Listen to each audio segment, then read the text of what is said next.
ఆయన మరణము, ఆయన యొక్క జననము, ఆయన యొక్క జీవనము, ఆయన యొక్క మరణము సమస్తము కూడా లేఖనమును ఆధారము చేసుకొనే జరిగింది.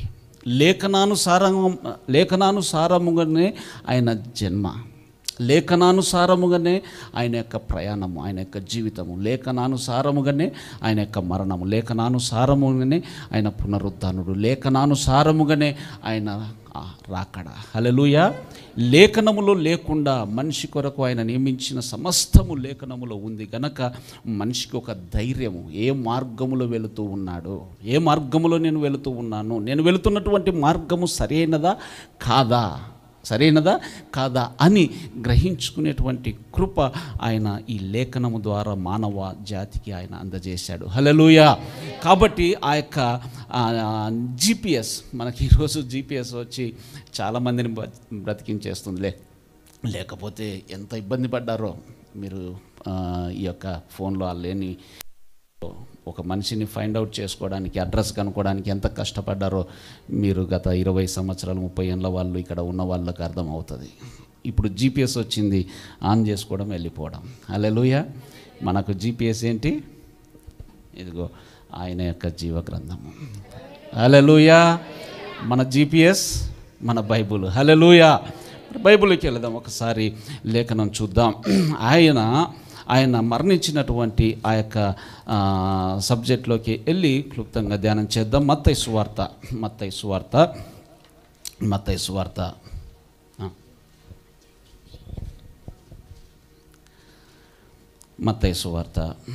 28వ అధ్యాయము 28వ అధ్యాయము మొదటి వచనం.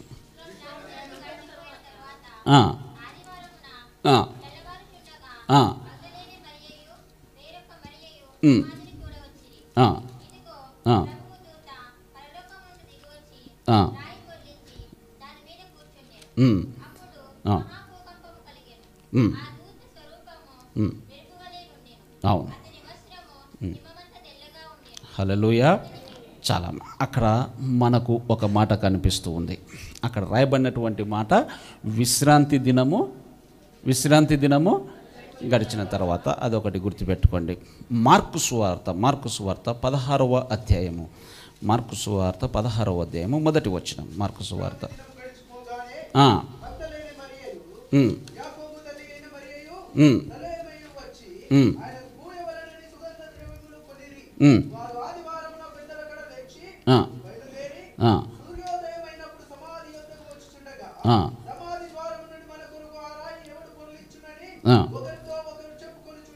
అక్కడ మళ్ళీ మనకు ఒక మాట కనిపిస్తూ ఉంది. ఏం కనిపిస్తుందండి? విశ్రాంతి దినం. మళ్ళీ అక్కడ విశ్రాంతి దినము కనిపిస్తుంది. లూకా సువార్త 23వ అధ్యాయము. వీటన్నిటిని, ఈ డాట్స్ అన్నింటిని కనెక్ట్ చేద్దాం. లూకా సువార్త 23వ అధ్యాయము 54వ వచనం. 50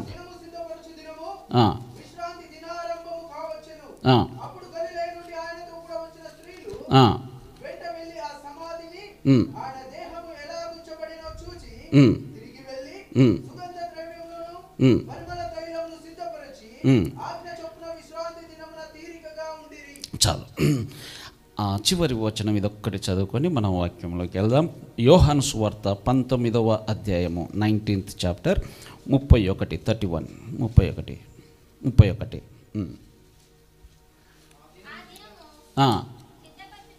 ఆ దినము సిద్ధపరచు దినము, మరుసటి విశ్రాంతి దినము, మహాదినము గనక ఆ దేహములు విశ్రాంతి దినమున సిలువ మీద ఉండకుండునట్లు వారి కాళ్ళు విరగొట్టించి వారిని తీసివేయించమని యూదులు పిలాతును అడిగిరి. సరే, ఇక్కడ రాయబడినటువంటి మాట అదొక్కటి కొద్దిగా ప్రతి ఒక్కరు పలకండి, చదవగలిగిన వారు చదవండి. ఆ దినము సిద్ధపరచు దినము, మరుసటి విశ్రాంతి దినము, మహాదినము గనుక ఆ దేహములు విశ్రాంతి దినమున సిలువ మీద ఉండకుండునట్లు. చాలు, ఇక్కడ ఆ మాట ఒక్కటి ధ్యానించేద్దాం. విశ్రాంతి దినమున సిలువ మీద ఉండకుండునట్లు, సిలువ మీద ఉండకుండునట్లు. ఈరోజు ఫ్రైడే ఆయన మరణించాడు అని చెప్పడానికి మానవాళికి ఉన్నటువంటి బలమైనటువంటి రెఫరెన్స్, బలమైనటువంటి ఆధారం ఏమిటంటే విశ్రాంతి దినమున సిలువ మీద ఉండకూడదు. విశ్రాంతి దినమున సిలువ మీద ఉండకూడదు. విశ్రాంతి దినము ఏ రోజు అండి? విశ్రాంతి దినము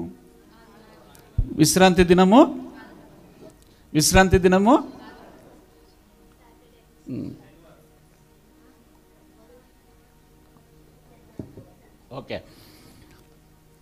విశ్రాంతి దినము తెలిసిన వారు ఎవరైనా? శనివారము, ఆదివారము. చూసారా, దేవుడు ఆ యొక్క వాక్యము పరిశీలనగా చదవాలి. సరే, కొద్దిగా చదువు విషయంలో వెనుకబడినటువంటి వారి విషయంలో మనకు నేను మాట్లాడడానికి ఇష్టపడను, కానీ కాస్త చదవగలిగినటువంటి వారు పరిశీలన చేయవలసినటువంటి విషయం. విశ్రాంతి దినము ఏ రోజు అంటే శనివారము. బైబుల్ ప్రకారం త్వరితంగా వెళ్తాను. బైబుల్ ప్రకారము దిన ప్రారంభము సాయంకాలం నుండి సాయంకాలం వరకు దేవుడు నియమించినటువంటి ఈ యొక్క నియామక కాలం అంతా బైబిల్లో రాయబడినటువంటి సంగతులు అన్నీ కూడా దేవుని యొక్క కాల ప్రమాణం ప్రకారము రాయబడుతుంది, కానీ మనిషి యొక్క జ్ఞానము చొప్పున రాయబడలేదు. హల్లెలూయా. మనిషి యొక్క జ్ఞానము చొప్పున నియమించినటువంటి దిన ప్రారంభం ఏంటంటే మిడ్ నైట్ 12 కాగానే మరి దినము ప్రారంభమవుతుందని మనిషి మార్చేశాడు. కానీ దేవుని యొక్క లేఖనం ప్రకారము ఆ పరమ తండ్రి నియమించినటువంటి క్రమం ఏమిటంటే సాయంకాలం నుండి సాయంకాలం వరకు, అనగా విశ్రాంతి దినము అంటే ఈరోజు శుక్రవారము సాయంత్రం, మనం ఆల్రెడీ విశ్రాంతి దినంలో ఉన్నాము. ఈ సాయంకాలం పొద్దుగుంకిన తర్వాత నుండి రేపు మళ్ళీ పొద్దుగుంకే వరకు విశ్రాంతి దినము. హల్లెలూయా. బైబిల్లో రాయబడినటువంటి మాట. ఈ మాటలు కొద్దిగా చూద్దాం. మీకు రెఫరెన్సులు వీలైన వారు రాసుకోండి, లేదంటే కనుక మీరు ఈ యొక్క విషయాన్ని వ్యక్తిగతంగా ధ్యానించండి. లేవి కాండము 23వ అధ్యాయము 32వ వచనం. త్వరితంగా 23:32. బైబిల్ ఉన్నవాళ్ళు, తీయగలిగిన వారు, అవకాశం ఉన్న వాళ్ళందరూ కొద్దిగా ప్రయాణం చేద్దాం, కలిసి ప్రయాణం చేద్దాం. 23:32 వచనం. 23 లేవి కాండము. అది మీకు మహావిశ్రాంతి దినము, మిమ్మును మీరు దుఃఖపరచుకొనవలెను. ఆ నెల 9వ నాటి సాయంకాలము మొదలుకొని మరుసటి సాయంకాలం వరకు మీరు విశ్రాంతి దినముగా ఆచరింపవలెను. కాస్త మీరు ఒక్కసారి నాతో పాటు పలికితే ఈ మాట మీ యొక్క మనసులోనికి వెళ్ళిపోతుంది. సాయంకాలము మొదలుకొని మరుసటి సాయంకాలం వరకు మీరు విశ్రాంతి దినముగా ఆచరింపవలెను. నెహెమ్యా 13:19. నెహెమ్యా 13:19.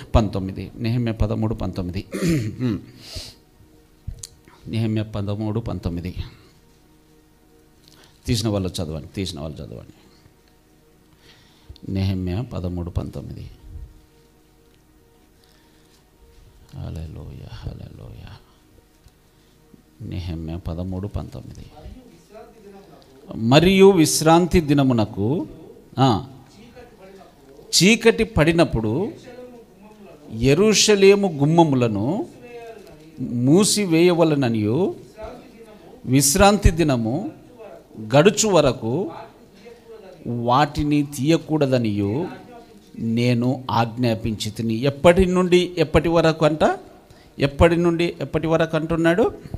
13వ అధ్యాయము 19వ వచనం. 13వ అధ్యాయము నెహెమ్యా 13:19 వచనం. ఎప్పుడట? చీకటి పడినప్పుడు ఏం చేయాలి? మూసివేయాలి. ఎంతవరకట? గడిచిపోయేంత వరకు. హల్లెలూయా. దిన ప్రారంభము సాయంకాలం నుండి సాయంకాలం వరకు, సాయంకాలం నుండి సాయంకాలం వరకు. సరే, విశ్రాంతి దినమున ఆయన ఆ యొక్క సిలువలో ఉండకూడదని మాట్లాడుకొని వారు ఏం చేశారు, ఆ యొక్క దేహమును అడిగి అరిమతయి యోసేపు తను ఆ దేహమును తీసుకొని వెళ్ళి తన కొరకు కొలిపించుకున్నటువంటి ఆ యొక్క సమాధిలో ఆయన శరీరమును దేహమును ఉంచాడు. జనులు చెబుతున్నటువంటి మాట, ఇదిగో శనివారము సబ్బాతు ప్రారంభించబడుతుంది కాబట్టి, విశ్రాంతి దినము సాయంకాలము ప్రారంభించబడుతుంది కాబట్టి ఆయన దేహము ఆ యొక్క సిలువలో ఉండకూడదు గనక అరిమతయి యోసేపు తీసుకొని వెళ్ళి అక్కడ సమాధి చేశాడు. కాబట్టి ఆయన ఏ రోజు చనిపోయి ఉండాలి? శుక్రవారము చనిపోయాడు. సబ్బాతు ప్రారంభ గడియల్లో వాళ్ళు మాట్లాడుకుంటున్నటువంటి కొద్ది నిమిషాల్లో, కొద్ది గంటల్లో సబ్బాతు ప్రారంభించబడుతుంది. ఆ టైంలో వారు అనుకుంటున్నటువంటి మాట ఏంటంటే, విశ్రాంతి దినం ప్రారంభమవుతుంది కనుక ఇక ఈ యొక్క దేహము ఈ యొక్క శిలువ మీద ఉంటే కనుక శాపగ్రస్తునిగా ఎంచబడతాడు.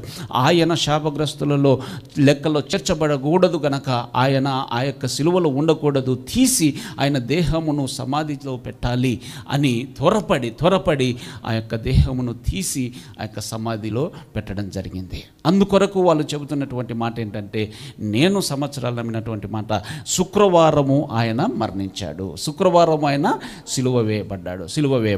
సరే, శుక్రవారము సిలువ వేయబడ్డాడు, శనివారం నాడు ఆదివారము తెల్లవారుజామున తిరిగి లేచాడు. గమనిస్తున్నారా?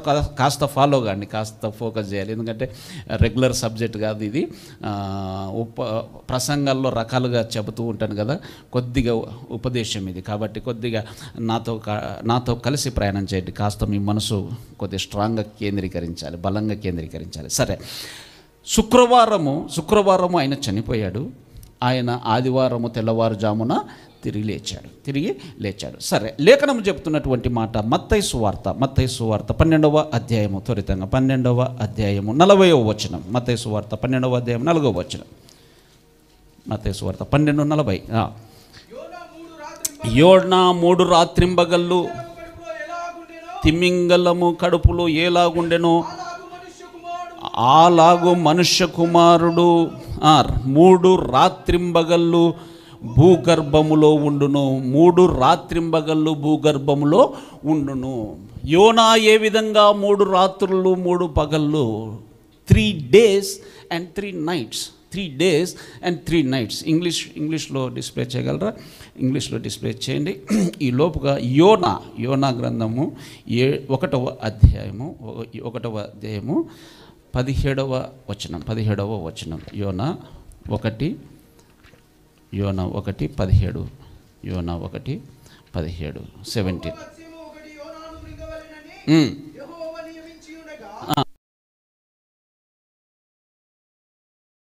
3 దినములు ఆ మత్స్యం యొక్క కడుపులో ఉండెను. 3 దినములు ఆ మత్స్యం యొక్క కడుపులో ఉండెను. 3 దినములు అని అక్కడ రాయబడింది కదా.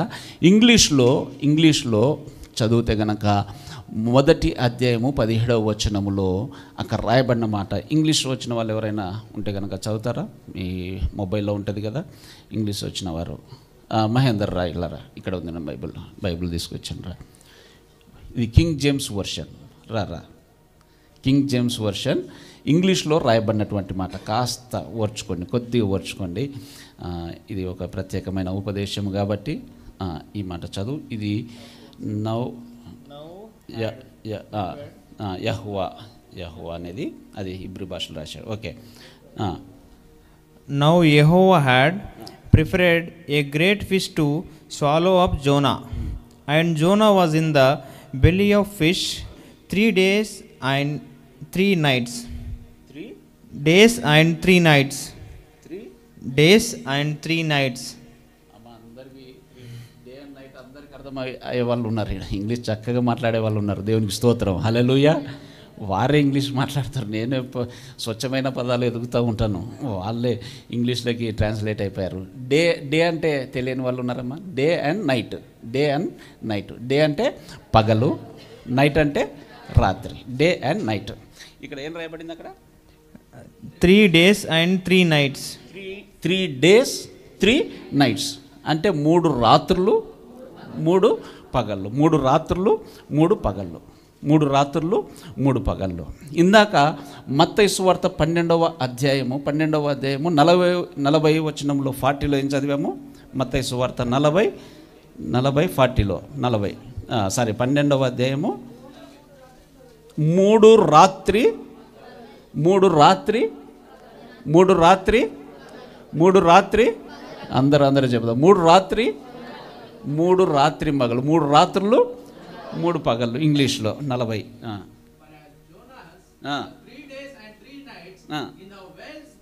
Very good. ఎస్. ఆమేన్. ఓకే, మహేందర్ కూడా చదువుతాడు మైక్లో.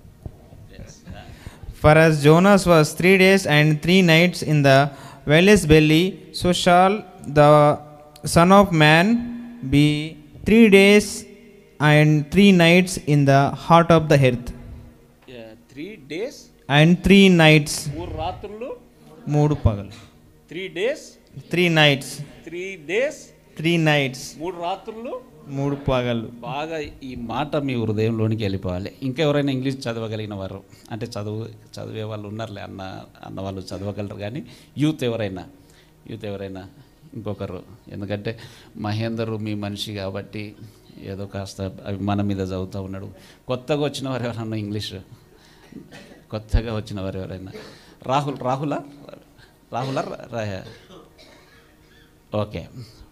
ఓకే ప్రసన్న చదువుతా. ఓకే ఇదొక్క మాట మీ హృదయంలోనికి వెళ్ళాలని నేను కొద్దిగా టైం తీసుకున్నాను. Okay, thank you.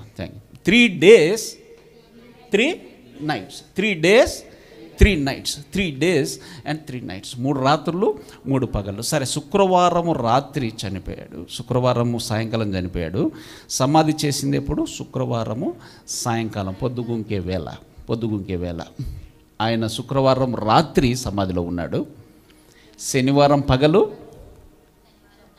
సమాధిలో ఉన్నాడు. శనివారం రాత్రి.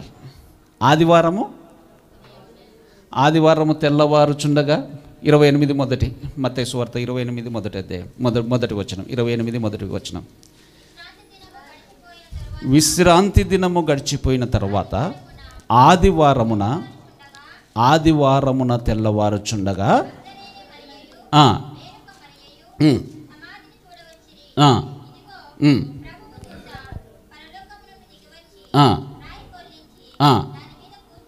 అప్పటికే అక్కడ రాయి పొర్లించబడింది. ఎప్పటికీ? ఆదివారము తెల్లవారుజామున అక్కడికి వచ్చేసరికి సమాధిలో నుండి ఆయన లేచిపోయాడు. హల్లెలూయా. మరి శుక్రవారం రాత్రి ఒక రాత్రి, శనివారం పగలు ఒక పగలు, శనివారం రాత్రి రెండవ రాత్రి, ఆదివారం పగలు కూడా స్టార్ట్ కాల. తెల్లవారుజామునే ఆయన లేచాడు. అంటే 2 రాత్రులు ఒక పగలు, 2 రాత్రులు ఒక పగలు, 2 రాత్రులు ఒక పగలు, అంటే 2 nights 1 day, 2 nights 1 day. Bible ఏం చెప్తుంది? ఆయన చెప్పినటువంటి మాట, స్వయాన ప్రభు చెప్పినటువంటి మాట, స్వయాన యేసుక్రీస్తు యెహోషువ మెస్సీయ చెప్పినటువంటి మాట, 3 రాత్రులు 3 పగళ్ళు, 3 రాత్రులు 3 పగళ్ళు, 3 రాత్రులు 3 పగళ్ళు. ప్రజలు 3 రోజులు అంటే కాస్త సాయంకాలం అలాగ వచ్చేసింది కదా శుక్రవారంలోకి. అందుకొరకు శుక్రవారం కూడా దినము, శనివారం అడుగు పెట్టాం కాబట్టి శనివారం ఒక దినము, ఆదివారం అడుగు పెట్టాం కాబట్టి ఆదివారం ఒక అరగంట ఉన్నాము, 2 నిమిషాలు ఉన్నాము, అరగంట అలాగ అడుగు పెట్టాము. అదిగో అయిపోయింది కనుక 3 దినాలు అని అనుకుంటారని పరిశుద్ధాత్ముడు ఏం చేశాడంటే 3 రాత్రులు 3 పగళ్ళు స్పష్టంగా విభాగించి రాసిపెట్టాడు. యోహాను సువార్త 11వ అధ్యాయము 9వ వచనం చూద్దాం. యోహాను సువార్త 11వ అధ్యాయం 9వ వచనం.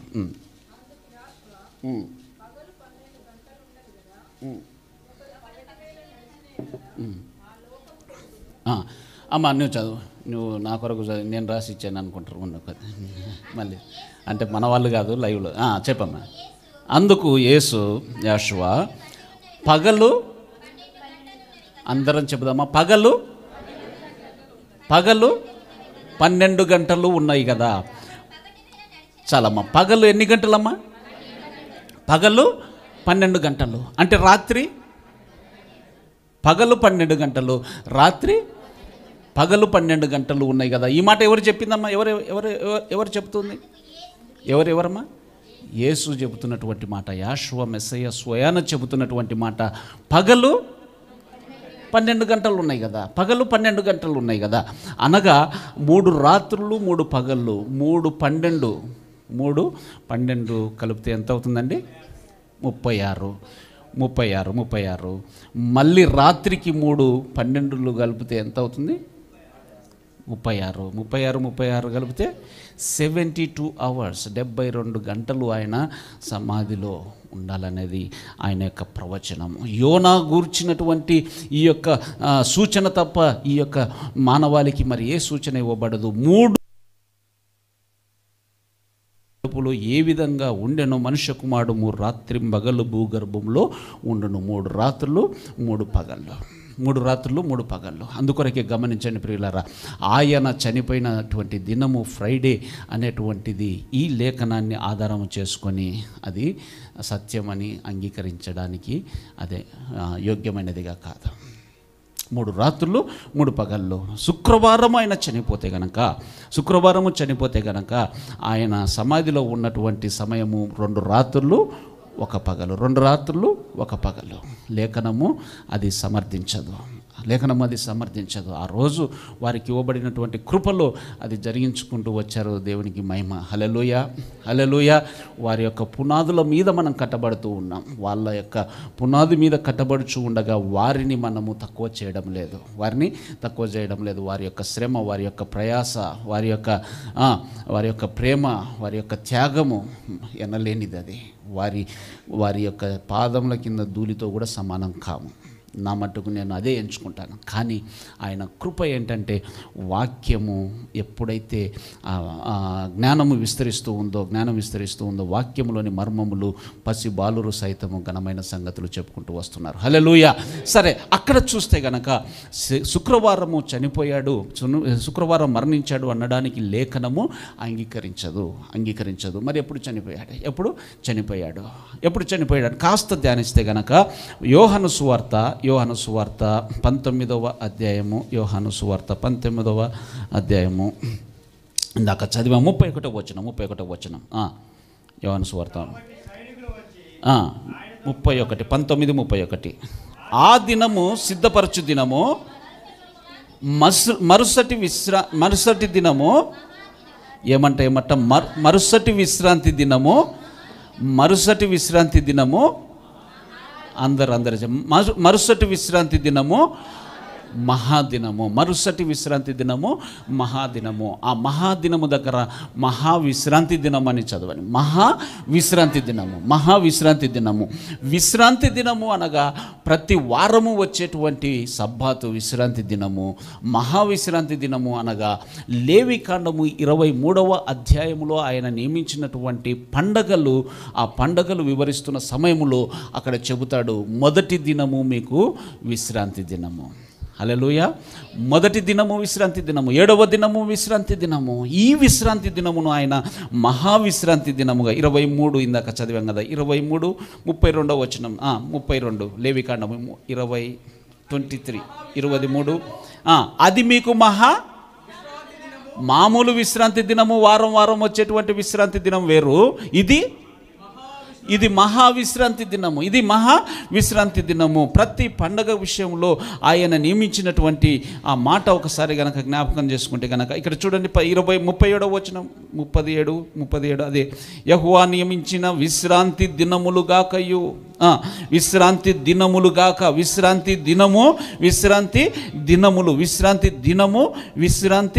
దినములు. అదే 39వ వచనం చివరి భాగం చూద్దాం.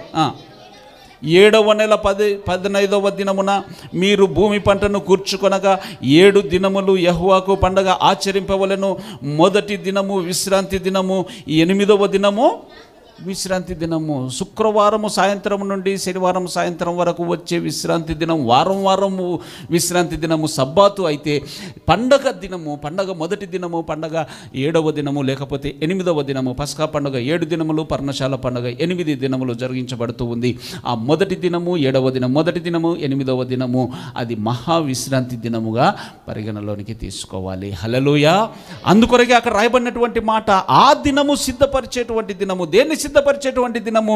అది పస్కాను సిద్ధపరచు దినము. అది పస్కాను సిద్ధపరచు దినము. అది పస్కాను సిద్ధపరచు దినము. ఆ మాట ఆ పక్కనే ఇక్కడ 19వ అధ్యాయము 14వ వచనం, అదే యోహాను సువార్త 19:14. యోహాను సువార్త 19:14. ఆ దినము పస్కాను సిద్ధపరచు దినము. ఆ దినము పస్కాను సిద్ధపరచు దినము. మరుసటి విశ్రాంతి దినము మహావిశ్రాంతి దినము గనక దేహములు విశ్రాంతి దినమున అక్కడ ఆ యొక్క సిలువలో ఉండకూడదు. అంటే పస్కా పండుగకు సంబంధించినటువంటి మహావిశ్రాంతి దినము ఆ విశ్రాంతి దినము. కానీ వారం వారం వచ్చేటువంటి శుక్రవారం ముందు శుక్రవారం తర్వాత ఫ్రైడే తర్వాత వచ్చేటువంటి విశ్రాంతి దినము కాదు. ఆయన అక్కడ మాట్లాడినటువంటి ఆ విశ్రాంతి దినము. విశ్రాంతి దినము మహావిశ్రాంతి దినము. రెండు గమనించండి. అది సిద్ధపరిచేటువంటి దినం, పస్కాను సిద్ధపరిచేటువంటి దినము. పస్కా పండుగ ఆ యొక్క మొదటి దినము అది మహావిశ్రాంతి దినము. పస్కాను సిద్ధపరుస్తూ ఉన్నారు. ఆ సమయంలో ఆయన మరణించాడు. పస్కా 3 గంటలకు ఏ విధంగా అయితే గొర్రెపిల్ల వధించబడుతుందో, యేసు మెస్సీయ 3 గంటలకు ఆయన ప్రాణమును విడిచాడు. హల్లెలూయా. ఆయన ప్రాణమును విడిచాడు. ఆయన పస్కా గొర్రెపిల్ల గనక ఆయన పస్కా గొర్రెపిల్లలో నెరవేర్చవలసినటువంటి సంగతులు అన్నీ కూడా యేసు మెస్సీయలో నెరవేర్చబడి ఉన్నాయి. అందుకొరకే ఆయన చెబుతూ ఉన్నాడు, పస్కా గొర్రెపిల్లగా ఆయన మన కొరకు, యేసు యేసు మెస్సీయ మన కొరకు పస్కా గొర్రెపిల్లగా వధించబడ్డాడు. అదొక ప్రత్యేకమైన సబ్జెక్టు, ప్రత్యేకమైన వర్తమానం గనక అందులోకి వెళ్ళడం లేదు. ఎప్పుడైతే 3 గంటల సమయంలో ఆయన ప్రాణం విడిచాడో ఆ భూమి సాక్ష్యం ఇస్తూ ఉంది, ఆకాశము సాక్ష్యం ఇస్తూ ఉంది, ఈ యొక్క పంచభూతములు సాక్ష్యం ఇస్తూ ఉన్నాయి, మానవాళి సాక్ష్యం ఇస్తూ ఉన్నాయి. ఆ సైనికులే ఆశ్చర్యపోతూ ఉన్నారు. అంత కార్యము జరగడానికి కారణం ఏమిటంటే పస్కా గొర్రెపిల్ల 3 గంటల సమయంలో వధించవలసి ఉన్నది. యేసు మెస్సీయ కూడా 3 గంటల సమయంలోనే తన యొక్క తుది శ్వాస వదిలాడు. హల్లెలూయా, హల్లెలూయా, హల్లెలూయా. అందుకొరకే ఆయన చెబుతున్నటువంటి మాట ఏమిటంటే పస్కా గొర్రెపిల్ల, యేషువ మెస్సయ్య అనే పస్కా గొర్రెపిల్ల మన కొరకు వధించబడ్డాడు. పస్కా గొర్రెపిల్ల 3 గంటలకు వధించబడుతుంది. ఆయన కూడా 3 గంటల సమయంలోనే ప్రాణం విడిచాడు. పస్కాను సిద్ధపరిచే దినం. అందుకొరకే ఆ దినము పస్కా పండుగకు సంబంధించినటువంటి విశ్రాంతి దినము, మహా విశ్రాంతి దినము. సరే, ఒక మాట చూడండి, అక్కడ ముందుకెళ్ళి క్లుప్తంగా ముగించుకుందాం. కానీ అక్కడ విశ్రాంతి దినములో వాళ్ళు చేసినటువంటి ఒక పని చూద్దాం. ఇందాక చదివాము మత్తయి లూకాసు వార్త 23వ అధ్యాయము. లూకాసు వార్త 23, 56, 54, 56 చూద్దాం. ఆ దినము సిద్ధపరచు దినము విశ్రాంతి దినారంభము కావచ్చును.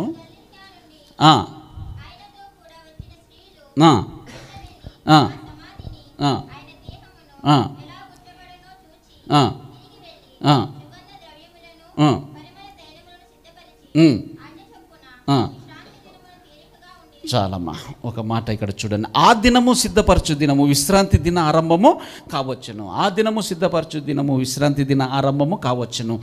వారు ఆయనను సమాధి చేశారు. విశ్రాంతి దినము ప్రారంభించబడుతూ ఉంది కనుక వారు విశ్రాంతి దినములో రెస్ట్ తీసుకొని, గమనించండి, ఇశ్రాయేలు ప్రజలు విశ్రాంతి దినములో ఏ పని కూడా చేయరు. ఇంతకుముందు మీకు చెప్పాను, పాత వాళ్ళు అయితే కనుక ఇది గుర్తు ఉంటుంది. ఒక యుద్ధం వచ్చింది, ప్రాయశ్చిత్తార్థ దినం రోజు ఒక యుద్ధం వచ్చింది. అది లైవ్లో ఆపేసి మ్యూట్లో పెట్టండి, ఎందుకంటే వీళ్ళు మ్యూట్లో పెట్టావా లైవ్లో.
ఇష్టపడతారు కానీ వేరే పని చేయరు. ఈరోజు ఇశ్రాయేల్ దేశంలోకి వెళ్ళొచ్చినటువంటి వారు చెప్పేటువంటి లిఫ్ట్లో ఆ యొక్క స్విచ్ నొక్కడానికి ఇష్టపడక డే అంతా లిఫ్ట్ తిరుగుతూనే ఉంటుందంట.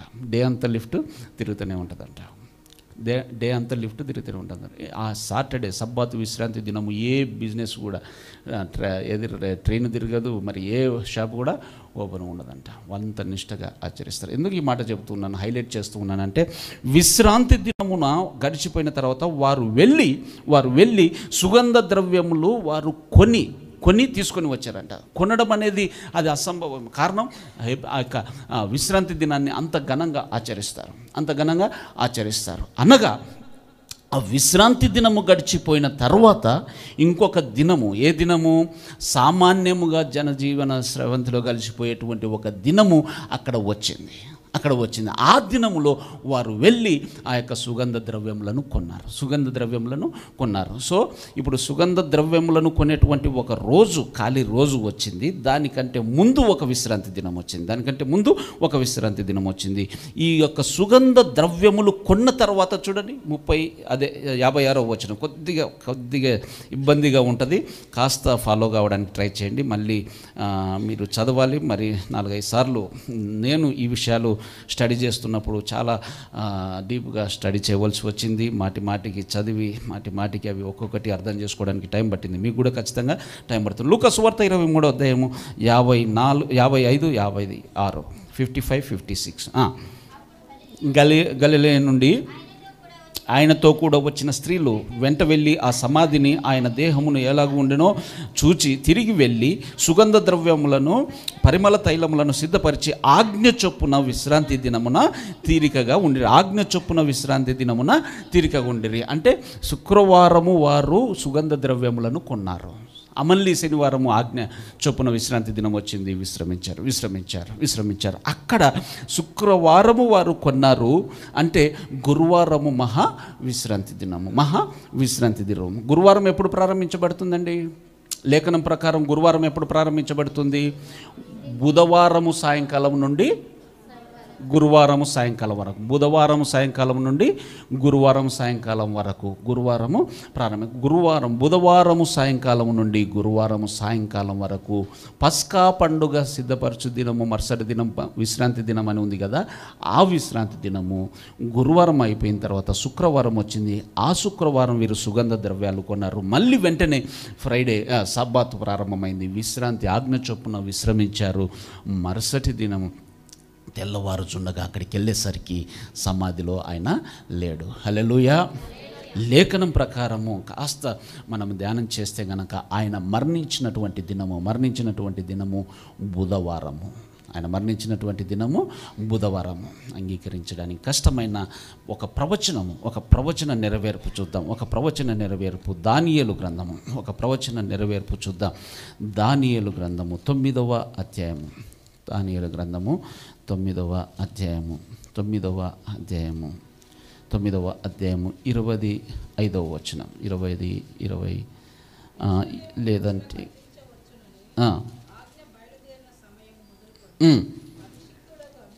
అభిషక్తుడు అనే దగ్గర ఒకటి వేయబడింది కదా. అభిషక్తుడు అనేటువంటి మాట అక్కడ ఒకటి వేయబడింది కదా. దాని క్రింద ఫుట్ నోట్లో ఏమని ఉందండి? మెస్సియా. అక్కడ మెస్సయ్య. అభిషక్తుడు అనగా మెస్సయ్య వచ్చాడు. సమయం లేదు కనుక 27వ వచనానికి వెళ్దాం. 27. అతడు ఏంటంటమ్మా? ఒక వారం వరకు అనేకులకు నిబంధనను స్థిరపరచును, అర్ధవారమునకు బలిని నైవేద్యమును. చాలా అర్ధవారమునకు బలిని నైవేద్యమును నిలిపివేయును. వార ప్రారంభము ఆదివారము. ఆది అనగా ప్రారంభము. ఆది అనగా ప్రారంభం. ఇప్పుడు సోమవారం నుండి మనం దినం ప్రారంభించుకుంటూ ఉన్నాం, కానీ వాస్తవానికి లేఖనం ప్రకారం ఆదివారము మొదటి దినం. సండే ఫస్ట్ డే, మరి Monday, Tuesday, Wednesday, Thursday, Friday, Saturday Sabbath. Okay. ఇక్కడ అర్ధవారము, ఆదివారము 7 రోజులు కదా. 7 రోజుల్లో అర్ధవారము అంటే సగం మధ్యలో ఏ రోజు వస్తుందండి? మధ్యలో ఏ రోజు వస్తుంది? బుధవారము. ఏ రోజు వస్తుంది? బుధవారము అర్ధవారం అవుతుంది. ఆది, సోమ, మంగళ ఈ 3 ఇలాగ తీసి పెడితే ఇటు సైడు గురు, శుక్ర, శని, మధ్యలో ఏమొచ్చింది? బుధవారము అర్ధవారము బుధవారం అవుతుంది. అర్ధవారమునకు ఏం జరుగుతుందంట? బలిని నైవేద్యమును నిలిపివేయబడుతుంది. ఆయన బలిగా అర్పించబడ్డాడు గనక ఆ రోజు ఇక బలి నైవేద్యము నిలిపివేయబడుతుంది. పస్కా గొర్రె పిల్లగా వధించాడు గనక ఇక మీదట బలులు అర్పించవలసిన అవసరం లేదు. హల్లెలూయా. యెహోవా మెస్సయ్యనే యేసుక్రీస్తే మన కొరకు బలియాగముగా అర్పించబడ్డాడు గనక, మన పాపముల కొరకు పాప పరిహారార్థ బలిగా అర్పించబడ్డాడు గనక ఇక మళ్ళీ నీవు బలి అర్పించవలసినటువంటి అవసరము లేదు. ఎప్పటి నుండి? అర్ధవారమునకు బలి నైవేద్యము నిలిపివేయబడుతుంది. అర్ధవారము ఏదంటే బుధవారము. హల్లెలూయా. బుధవారమునకు ఆయన మరణించవలసి ఉన్నదని ప్రవచనం. అది బుధవారము మరణించవలసి ఉన్నదని అది ప్రవచనము. ఆ ప్రవచనము చొప్పునే, ప్రవచనము ప్రకారమే ఆయన మరణించేటువంటి దినము బుధవారం వచ్చే విధంగానే ఆయన యొక్క జన్మ, ఆ బుధవారం వచ్చే విధంగానే, అర్ధవారమునకు వచ్చే విధంగానే ఆయన యొక్క మరణము. హల్లెలూయా.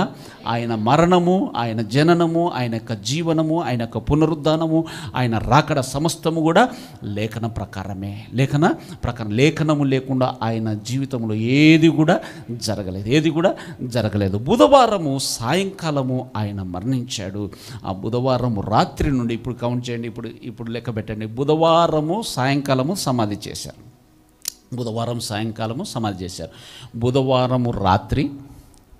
రాత్రి ఒక రాత్రి, గురువారము తెల్లవారుజామున ఏమవుతుంది? గురువారం వచ్చేస్తుంది. గురువారము పగలు, గురువారం రాత్రి, గురువారం రాత్రి గడిచిన తర్వాత వచ్చేది శుక్రవారము పగలు, శుక్రవారం పగలైన తర్వాత వచ్చేది శుక్రవారము రాత్రి, శుక్రవారం రాత్రి, శనివారము పగలు. ఇప్పుడు ఎన్ని రాత్రులు, ఎన్ని పగలు అయిపోయినాయి? 3 రాత్రులు 3 పగళ్ళు. మరి తెల్లవారుజామున అని రాయబడింది కదా, ఆదివారం తెల్లవారుజామున. గమనించండి. ఈరోజు అంటే మనకు స్వేచ్ఛ ఉండి మనము తిరుగుతూ ఉన్నాం. కానీ గత సంవత్సరాలు, నేను ఇంకా నా వయసే 50 దాకా ఉంది. అన్న నాకన్నా పెద్దోడు, 50 దాకా ఉంది, నాది 49. మరి నిజాలు చెప్పేసామేంటి? స్టిల్ యంగ్స్టరే, యవనస్తుడే. హల్లెలూయా. 50+ యవనస్తుడు. హల్లెలూయా. మరి 50 ఏళ్ళు నా వయసు. నేను గనక జ్ఞాపకం తెచ్చుకుంటే కనుక, నేను గ్రామం నుండి వచ్చినటువంటి వాడిని. ఆ సమయంలో 6:30, 6:30, 7 గంటలకంతా 7 గంటల లోపుగా పడుకునేవాళ్ళం. 7 గంటల లోపుగా పడుకుని మ్యాక్సిమం 7:30. అప్పుడు ఏదో ఒక న్యూస్ వచ్చేది, వార్తలు. 7:30కు మెలకువగా ఉన్నారంటే ఏంటమ్మా ఇంకా పడుకోలేదు అని అనుకుంటూ తిరిగేవాళ్ళు పెద్దవాళ్ళు. 7:30 ఉన్నారా అలాంటి అనుభవం ఉన్నవాళ్ళు? ఒకసారి చేయొద్దని, మీ వయసు ఏం తెలిసిపోదులేండి, మాకు కొద్దిగా బలం వస్తుంది. హల్లెలూయా. చెప్పే మాటకు బలం వస్తుంది. హల్లెలూయా. దేవునికి మహిమ కలుగునుగా. రాత్రి ఎవరు కూడా తిరిగేవాళ్ళు కాదు. సాయంకాలం అవుతుందంటే ఇంటికి చేర్చబడేవాళ్ళు. పొలం నుండి ఇంటికి వచ్చేసేవాళ్ళు. వారి యొక్క డ్యూటీస్ ముగించుకొని ఇంటికి వచ్చేసేవారు. ఒకవేళ పొద్దుగుంకితే కనుక ఆ ప్రయాణాలు చేసేవారిని కూడా ఆపివేసేవాళ్ళు. నిదర్శనం మనకు లూకాసు వార్తలో పోయిన వారం ధ్యానం చేశాం. లూకాసు వార్తలో ఎమ్మాయి గ్రామముకు వెళ్తున్నటువంటి ఆ ఇద్దరితో కలిసి యెహోవా మెస్సయ్య వెళుతూ ఉన్నప్పుడు వాళ్ళు చెబుతున్నటువంటి మాట 24వ అధ్యాయము 24-29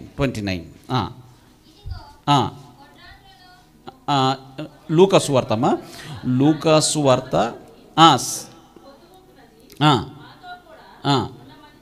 వారు సాయంకాలము కావచ్చినది, ప్రొద్దుగ్రుంకినది, మాతో కూడా ఉండుమని చెప్పి ఆయనను బలవంతము చేసిరి గనుక ఆయన వారితో కూడా ఉండుటకు లోపలికి వెళ్ళిన. సాయంకాలం కావచ్చినది.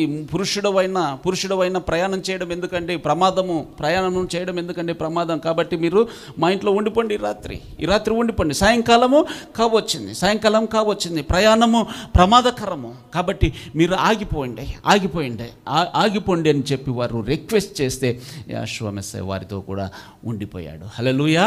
కాబట్టి మీరు గమనించవలసినటువంటి విషయం ఏంటంటే సాయంకాలం అయ్యేసరికి ఎక్కడి వారు అక్కడ చేర్చబడేవాళ్ళు. ఒకవేళ మగవారు వారి యొక్క బాధ్యతను బట్టి పొలాల్లో కాపుదల కావలి ఉండేటువంటి వారు వారికి ఏదైనా ఫుడ్ తీసుకెళ్ళాలంటే తీసుకెళ్ళేవారు కూడా పురుషులుగా యవనస్తులు వెళ్ళేవారు తప్ప స్త్రీలు దాదాపుగా అడుగు బయట పెట్టారు. సరే, మరి వారు తెల్లవారుజామున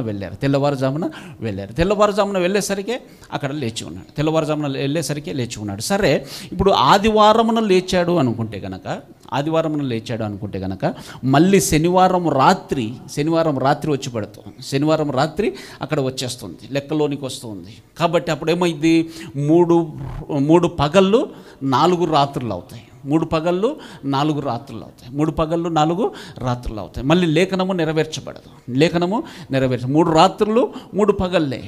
అందుకొరకు ఆయన లేఖనం చెబుతున్నటువంటి మాట ఏమిటంటే, ఎప్పుడైతే ఏ క్షణమైతే ఆయన సమాధిలో పెట్టబడ్డాడో 72 అవర్స్ అదే క్షణము ఆయన సమాధిలో నుండి లేచాడు. హల్లెలూయా.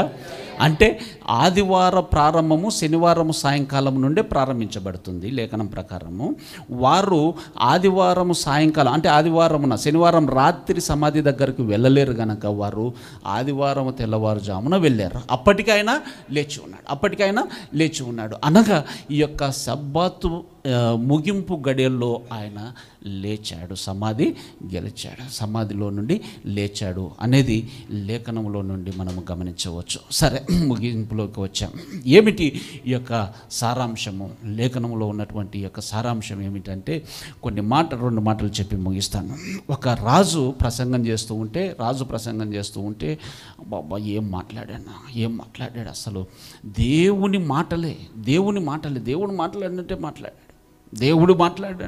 మాట్లాడాడు. దేవుడే దిగివచ్చి ప్రసంగం చేసినట్టుగా అనిపించింది. దేవుడే దిగివచ్చి మాకు బోధ చేసినట్టుగా అనిపించింది. అమ్మ, ఎంత అద్భుతంగా గంభీరంగా బోధించాడు అని విన్న వాళ్ళందరూ చెప్పుకుంటున్నారు. అంత గంభీరంగా బోధ చేయగా జనాలందరూ చెప్పినటువంటి మాట, అసలు దేవుడే దిగివచ్చి దేవుని మాటనే మనవాడు ప్రకటించాడు, ఈ రాజు ప్రకటించాడు అని చెప్పి చెప్పుకున్నారు. ఆ కాలంలో జరిగినటువంటి కార్యం ఏమిటంటే, ఆ మాట విన్నటువంటి వ్యక్తి ఆ రాజు, అంటే నేనే ప్రసంగం చేశాను అనుకుందాం, నేనే ఆ మాట విన్నాను, నా గురించి మీరు అలా మాట్లాడుకుంటున్నారు, నేను దేవుని గణపరచలేదు గనక అక్కడ జరిగినటువంటి పని ఏంటంటే ఆ రాత్రి లేకపోతే ఆ దినాల్లో ఆ మనిషి అక్కడ చనిపోయినట్టుగా చూస్తూ ఉన్నాం. అక్కడ రాయబడినటువంటి మాట, ఆ మాట చదువుదాం. అపోస్తుల కార్యములు 13వ అధ్యాయం. అపోస్తుల కార్యములు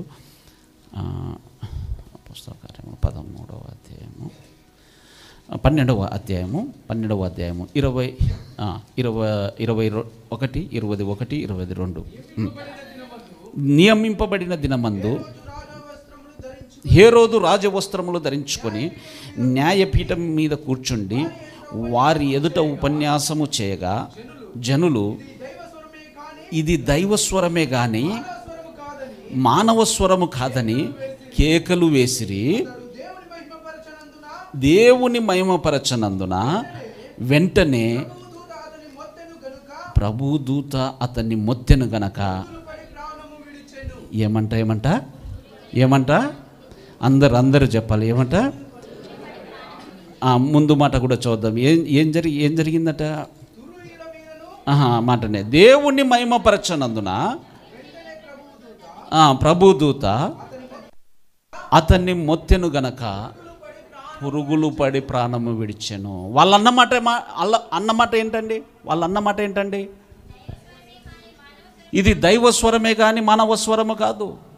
ఇది దేవుడే పలుకుతూ ఉన్నాడు అతని నుండి, అతనిలో ఉండి దేవుడే పలుకుతూ ఉన్నాడు. దేవుడే పలికాడు అని ప్రజలు అనుకుంటూ ఉన్నారు. కానీ పలికింది ఎవరు? ఏరోదు రాజులో ఉన్నటువంటి ఆ యొక్క అపవాది పలికినటువంటి మాటలను వారు ఏమంటున్నారంటే ఇది దైవ స్వరమే. మనిషి చెప్పేటువంటి యొక్క మాటలు దేవుని యొక్క మాటలుగా కొలుస్తూ ఉన్నారు. మనిషి పెట్టినటువంటి క్రమము, మనిషి పెట్టినటువంటి పద్ధతులు, మనిషి కల్పించినటువంటి పద్ధతులు, ఇది దేవుని మాటనే, ఇది దేవుని స్వరమే, దేవుడే వాక్యములో రాసి పెట్టాడన్నట్టుగా ప్రకటన చేస్తూ ఉన్నారు, బోధిస్తూ ఉన్నారు, నెరవేరుస్తూ ఉన్నారు. అందుకొరకు అక్కడ రాయబడినటువంటి మాట ఏమిటంటే మత్తయి సువార్త చివరి వచనం, మత్తయి సువార్త 15వ అధ్యాయము 9, 8, 7 నుంచి చదువుదాం. యోహాను సువార్త 6 నుంచి, మీరు మీ పారంపర్య ఆచారము నిమిత్తము దేవుని వాక్యమును నిరర్థకము చేయుచున్నారు. వేషధారులారా, ఈ ప్రజలు తన పెదవులతో నన్ను గణపరచుదురు గాని వారి హృదయము నాకు దూరముగా ఉన్నది. మనుషులు కల్పించు పద్ధతులు దైవోపదేశములని బోధించుచు వారు నన్ను వ్యర్థముగా ఆరాధించుచు ఉన్నారు. చాలు, వారు వ్యర్థముగా నన్ను ఆరాధిస్తూ ఉన్నారు. ఎందుకయ్యా వ్యర్థముగా ఆరాధిస్తూ ఉన్నారు? మేము చేస్తున్నది ఆరాధనే కదా, మేము కలిసి నిన్నే గణపరుస్తూ ఉన్నాం కదా, పాటలు పాడుతూ ఉన్నాం కదా, వాక్యము ధ్యానం చేస్తూ ఉన్నాము కదా, కానుకలు పడుతూ ఉన్నాము కదా, ఇంకొకటి చేస్తూ ఉన్నాము కదా, మేము మందిరములో కలిసి నిన్నే గణపరుస్తూ ఉన్నాము కదా అని మనిషి చెప్పుకుంటూ ఉండగా పరమ తండ్రి చెబుతున్నటువంటి మాట ఏమిటంటే, మనుషులు కల్పించినటువంటి పద్ధతులను దైవోపదేశములని బోధిస్తూ వారు నన్ను వ్యర్థముగా ఆరాధిస్తూ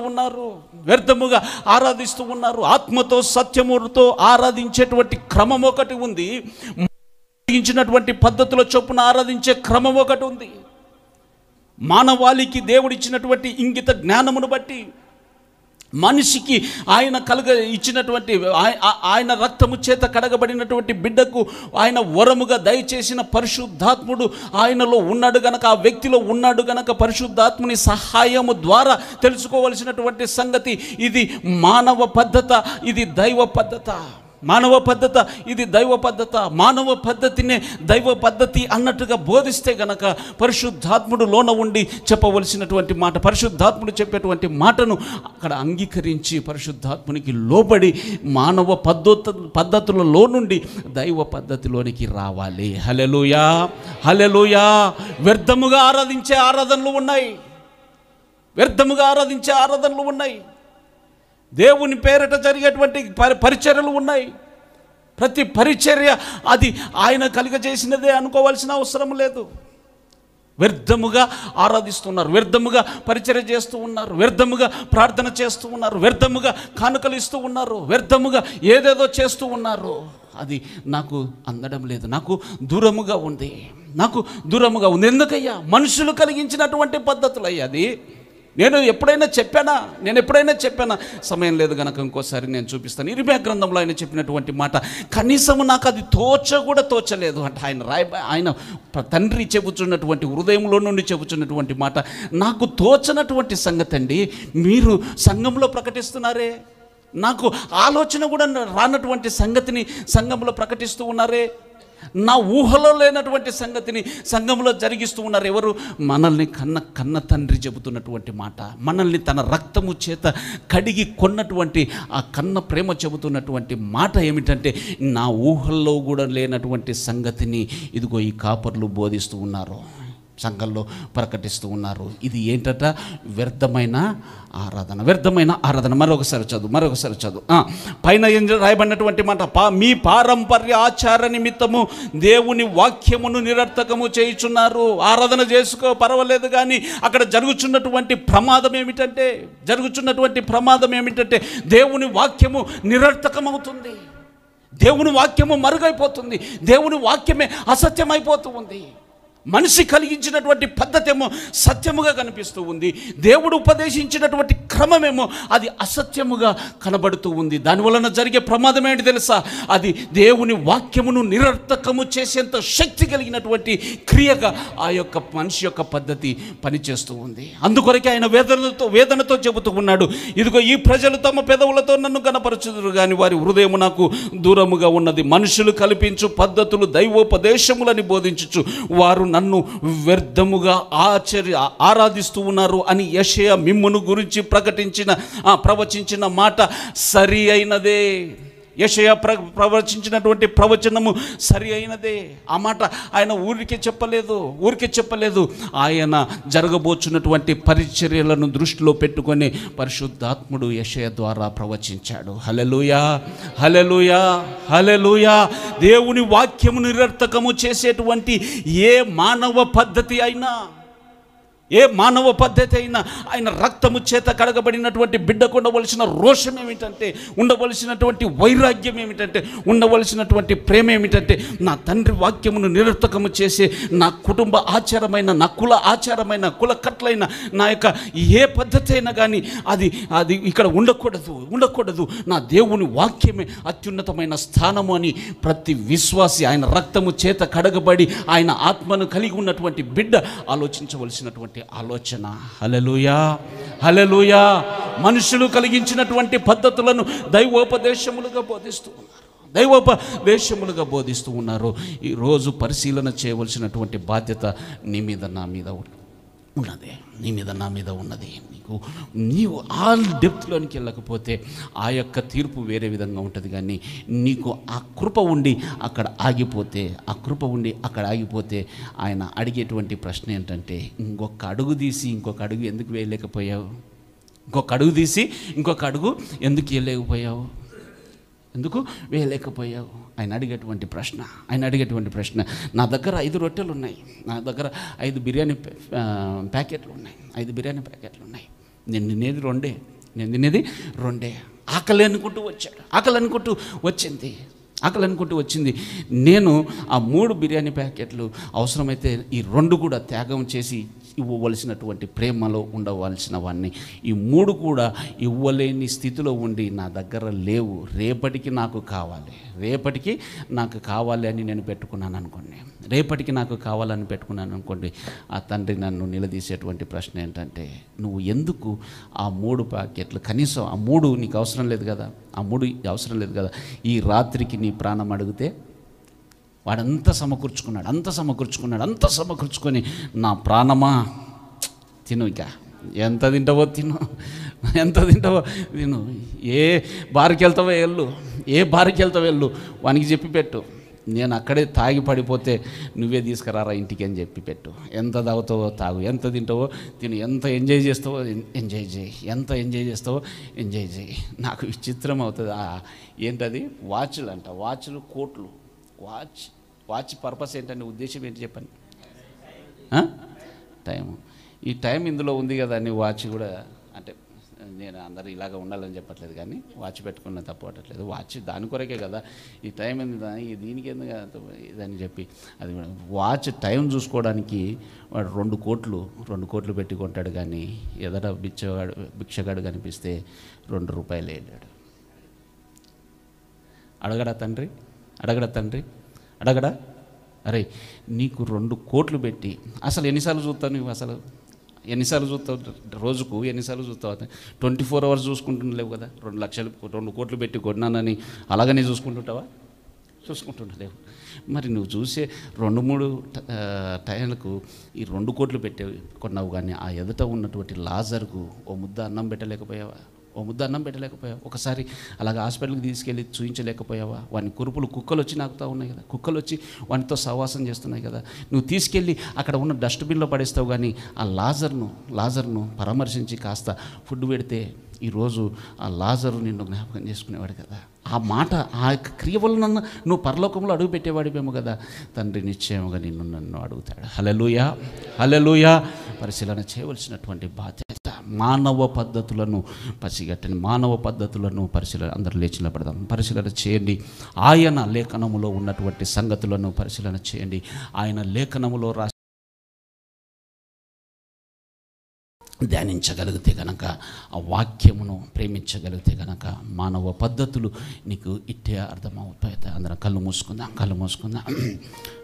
మూసుకుందాం. ఆయన నియమించినటువంటి వాక్యమును నిరర్థకము చేసేటువంటి ఏదైనా నాకు దగ్గర ఉండకూడదు అని ఒక తీర్మానం చేయి.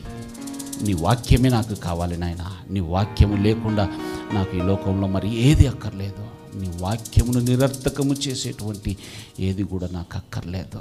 ఒక తీర్మానం చేయి.